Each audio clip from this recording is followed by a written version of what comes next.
हरे कृष्णा मित्रों, आइए आपका स्वागत है आपकी अपने चैनल आचार्य पंडित अजय शर्मा में। आज की यह वीडियो बहुत ही महत्वपूर्ण होने वाली है। आज की इस वीडियो के माध्यम से हम आपको बताएंगे कामदा एकादशी के पारण के बारे में। एकादशी व्रत का पारण कैसे किया जाता है, पारण करने का क्या नियम होता है, व्रत खोलने के बाद क्या खाया जाए और क्या नहीं। अगर आप एकादशी व्रत का पालन कर रहे हैं तो आपको इन चीज़ों का विशेष रूप से ध्यान रखना पड़ेगा, तभी आपको इस एकादशी का पूरा पुण्य प्राप्त होगा। दोस्तों, एकादशी का व्रत सबसे पुण्यदायी माना जाता है, लेकिन पारण सही विधि से ना किया जाए तो इस व्रत का पूरा फल प्राप्त नहीं होता है। इसलिए व्रत पारण की विधि के बारे में हम आपको विस्तार से इस वीडियो के माध्यम से बताएंगे।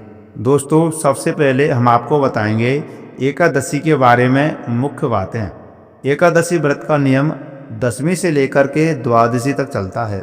द्वादशी को पारण करते समय चावल जरूर खाना चाहिए। तामसिक चीज़ों का पारण में भूलकर भी प्रयोग ना करें। मित्रों, एकादशी का व्रत भगवान विष्णु की निमित्त रखा जाता है। हर मास में एकादशी आती है और मास के अनुसार एकादशी व्रत का माध्यम भी पढ़ा जाता है, कथा भी सुनी जाती है। एकादशी व्रत करने के लिए दशमी के दिन से व्रत के नियम लग जाते हैं और ये नियम द्वादशी तक चलते हैं। दशमी से लेकर द्वादशी तक व्रत के नियमों का पालन यदि मनुष्य नहीं करते तो उन्हें पूरे व्रत का पूरा पुण्य लाभ प्राप्त नहीं हो पाता है। तो मित्रों, ऐसे में हर किसी को यह जानना चाहिए कि व्रत के अगले दिन पारण करते समय क्या गलतियां नहीं करनी चाहिए। एकादशी पर नियम और संयम के साथ व्रत रख करके भगवान विष्णु की पूरे विधि विधान के साथ पूजा अर्चना करनी चाहिए, उनकी उपासना करनी चाहिए। अगले दिन द्वादशी तिथि पर पारण में खास चीज़ों का सेवन करने का विधान होता है। मित्रों, इस व्रत के पारण में कुछ विशेष चीज़ों का प्रयोग करने से आपको व्रत का संपूर्ण फल प्राप्त होता है और देवता गण भी प्रसन्न होते हैं। तो आइए जानते हैं क्या वो चीज़ है। नंबर 1, भगवान विष्णु को तुलसी दल बेहद प्रिय है और उनकी पूजा में यदि तुलसी ना हो तो वह पूजा या भोग वह ग्रहण नहीं करते।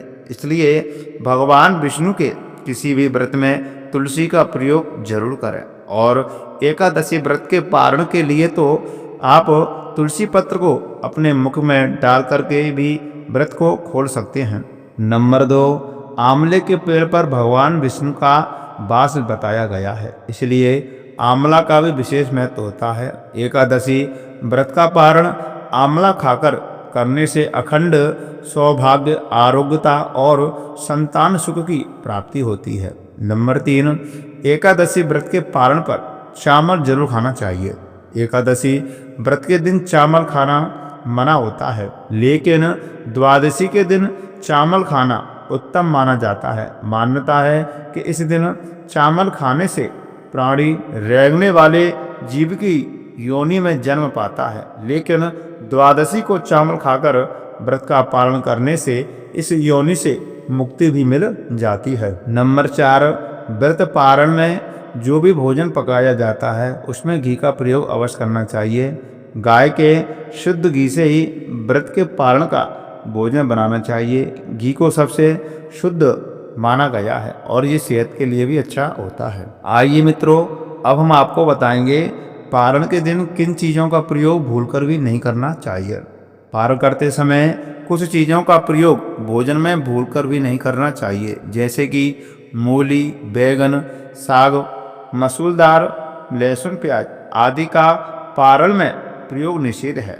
बैगन पित्त दोष को बढ़ाता है और उत्तेजनावर्धक होता है। वहीं मसूर की दाल को अशुद्ध माना गया है। मूली की तासीर ठंडी होती है, इसलिए यह व्रत के ठीक बाद सेहत के लिए सही नहीं होती। लहसुन प्याज तामसिक भोजन होता है, इसलिए इसका प्रयोग भी वर्जित माना गया है। माना जाता है कि इसे खाने से उत्तेजना, क्रोध, हिंसा और अशांति की भावना मन में पैदा होती है। मित्रों, अब हम आपको बताएंगे एकादशी व्रत के पारण विधि के बारे में। मित्रों, एकादशी व्रत का पारण द्वादशी तिथि में सूर्य उदय के बाद किया जाता है। इस दिन भगवान विष्णु की पूरे विधि विधान के साथ पूजा अर्चना की जाती है। इस दिन भगवान विष्णु एवं एकादशी मैया का पंचोपकार विधि से पूजन अर्चन करना चाहिए और भगवान को भोग लगाना चाहिए, जैसे फल फूल मिठाई खीर आदि आप भगवान को भोग के रूप में लगा सकते हैं। इस दिन आपको भगवान के भोग में तुलसी दल अवश्य सम्मिलित करना चाहिए। बगैर तुलसी दल के भगवान भोग को स्वीकार नहीं करते हैं। मित्रों, भोग का प्रसाद परिवार के सदस्यों के बीच में वितरित करना चाहिए और बाद में खुद भी ग्रहण करना चाहिए। मित्रों, इस दिन गरीबों और जरूरतमंद लोगों को अन्न वस्त्र धन आदि का भी दान करना चाहिए। ऐसा करने से आपके जीवन में आ रही समस्याएं खत्म होती हैं और भगवान विष्णु से प्रार्थना करनी चाहिए कि पूजा में हुई किसी प्रकार की गलती के लिए क्षमा याचना करें और भगवान विष्णु के नामों का उच्चारण करना चाहिए। इस दिन विष्णु सहस्रनाम, ओम नमो भगवते वासुदेवाय इत्यादि मंत्रों का जाप करना चाहिए और यह बहुत ही उत्तम माने जाते हैं, बहुत ही अत्यंत प्रिय मंत्र हैं जो भगवान विष्णु को बहुत ही प्रिय माने जाते हैं। मित्रों, अब हम आपको बताएंगे कामदा एकादशी व्रत के पारण के समय के बारे में। एकादशी का पारण कब किया जाएगा? तो मित्रों, एकादशी व्रत रखते तो हैं, पारण करना भी बहुत जरूरी होता है। बता दें कि व्रत का पारण 9 अप्रैल 2025 को सुबह 6 बजे से लेकर के 8:35 के बीच में कर सकते हैं। यह समय पारण करने का सबसे शुभ समय है। इस समय के अंतराल आप कामदा एकादशी व्रत का पारण पूरे विधि विधान के साथ कर सकते हैं। मित्रों, पारण तिथि के दिन द्वादशी समाप्त होने का समय रात्रि 10:55 तक है। उसके बाद त्रयोदशी तिथि प्रारंभ हो जाएगी। बता दें कि आपको एकादशी व्रत का पारण द्वादशी तिथि समाप्त होने से पहले किया जाता है। द्वादशी तिथि के अंदर पारण न करना पाप करने के समान होता है। मित्रों, अब हम आपको बताएंगे एक कामदा एकादशी व्रत का क्या महत्व है। कामदा एकादशी का व्रत करने से सभी प्रकार के पापों से मुक्ति मिल जाती है। कहते हैं कि जो भी सच्चे मन से इस एकादशी के दिन उपवास रखता है, भगवान विष्णु की पूजा करता है, तो उसके सभी मनवांछित फलों की प्राप्ति होती है।